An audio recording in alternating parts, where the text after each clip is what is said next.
So earlier today, the Oklahoma City Thunder and the Boston Celtics played in what was a battle of the two best teams in the NBA. The Oklahoma City Thunder obviously came away with the win, and the reaction to it's great. It was an awesome game, back and forth. Thunder, down by double digits at half. They come back, they win the game. It was just a fantastic game, and I have thoughts. So Boston comes out in the first half. They score over 60 points. They score 30 points in each of the first two quarters. And I'm sitting here, I'm on my couch, and I'm just like, geez, like this is the number one defense in the NBA. And then I thought back to a couple nights ago, and I was like, you know what? The Knicks came out in the first half against the Thunder, and they did the exact same thing, right? They scored over 60 points in the first half, just like Boston today.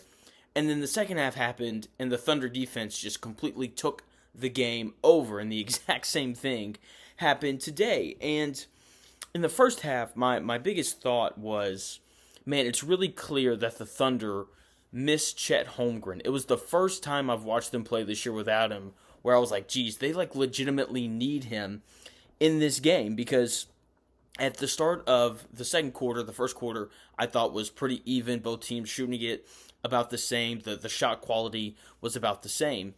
Second quarter, Boston comes out and they outscore the Thunder 15-9 in the first 4.5 minutes or so.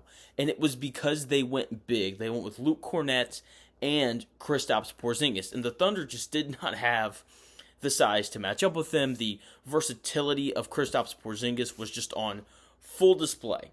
He's hitting, deep threes. He's posting up Isaiah Joe at the elbow. He's getting to the rim and finishing. And if he's not finishing, he's getting fouled. And speaking of which, some of the fouls in the game were a little weird, but that's beside the point. I don't think it had an impact on the outcome of the game. And so he just really dominated in that 4.5 minute stretch. And I was like, yeah, the Thunder really need him. The Thunder threw in some 2-3 zone to try to make up for their lack of size, but it's really tough to zone Boston because they shoot the ball so incredibly well, and they have 5 guys on the floor at all times that can shoot it. And the first half, that was my takeaway. Boston is just significantly larger than Oklahoma City. Even their forwards, like Jaylen Brown and Jason Tatum, are bigger than Shai Gilgeous-Alexander and Jalen Williams and everyone else that the Thunder throw out there to play on the wing. Boston's guards, like Drew Holiday and Derek White, they're bigger than Alex Caruso whenever he comes back, and Kaysen Wallace and all these guys. And it was really clear, not only with Kristaps Porzingis and how effective he was in the first half, but also we saw Jason Tatum get several touches in the post. We saw a lot of Jaylen Brown just using his sheer size and strength to get to the rim and get fouled and get to the line. And then the second half starts, and Shai Gilgeous-Alexander comes out and he's like, you know what? I think I'm going to be Shai Gilgeous-Alexander here in the second half. Not to suggest that he was bad in the first half. I thought he played well. It was ultra aggressive, took 5 shots in the first 4 minutes, hit 3 of them. So he had a really quick 7 points. You could tell it was, how badly they wanted to get off to a good start in that second half, considering that they were down by 10. It was a lot of Hartenstein and Shai Gilgeous-Alexander two-man stuff, which I love when they run their two-man game, because both are obviously Shai Gilgeous-Alexander is a very gifted scorer. He's a really good passer. Hartenstein's a great passer. You trust him to make decisions with the ball. And they went to that two-man game to start, and they closed the gap pretty quickly. And then you have this role player energy from the Thunder, where Jalen Williams and Lou Dort hit a couple threes. They force some turnovers. Isaiah Joe takes a charge, and just huge surge of energy in the building. And that was really kind of when I was like, yeah, the Thunder are going to win this game. That was kind of the turning of the tide, and we got the full-blown best version of the Oklahoma City Thunder defense. The Boston Celtics have been the best team in the NBA, the best offensive team in the NBA all year. Number 1 in offensive rating, just hitting a bunch of threes and getting layups whenever they want, and just being just this offensive juggernaut. And then they run into this, Oklahoma City defense, and the Thunder hold them to 15 points in the third quarter. And then in the fourth quarter, the Oklahoma City Thunder hold the Boston Celtics to 12 points in a quarter, which is absurd. Like that's 27 points in the half. Like that's a quarter for teams in the NBA now.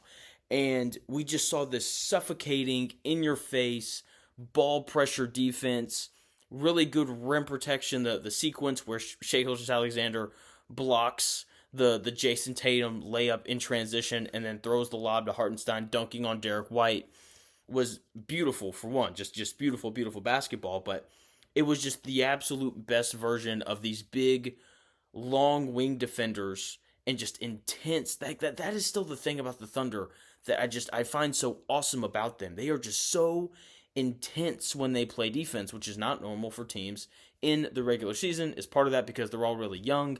Yes, but either way, I still really enjoy it. You got Shai Gilgeous-Alexander taking the challenge of defending Jason Tatum.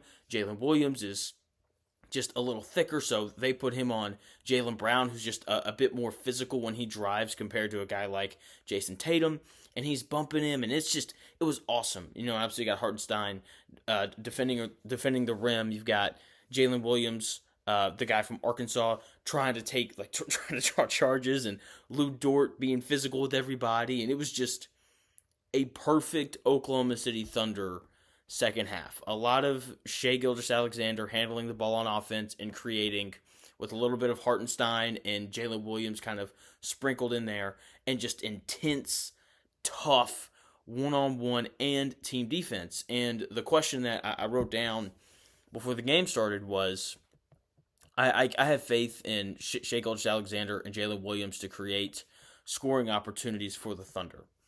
What I wanted to know, though, was, are they as good defensively as I think they are? Like, in terms of one-on-one defense, like, do they have enough wing defenders to defend Jason Tatum and Jaylen Brown and Drew Holiday and Derek White and Peyton Pritchard, and just work your way down the list of all these guys that play for Boston who can score?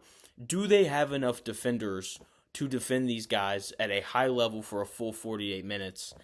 And maybe not the first 24, but the last 24, they undoubtedly did. And once again, this is without Chet Holmgren, a guy who's going to protect the rim at just an awesome level, and Alex Caruso, one of the best perimeter defenders in the NBA. So they're going to be better. The fact that they came back and won this game is a great sign. People are going to say that the Thunder are the best team in the NBA. I'm not going to question you. But at the same time, I'm still going to say it's Boston because they are still the reigning champs. And it was one regular season game in January. I really hope that this is the NBA Finals matchup because, the series would just be nothing short of amazing. So thank you for watching the video. I greatly appreciate it. Tomorrow I'll be back with another one. I'm going to be talking a little bit of NFL playoffs. I haven't done an NFL video in way too long, so I need to do that. So tomorrow I'll be back with a video talking about the NFL playoffs. And thank you again for watching. I will talk to you tomorrow.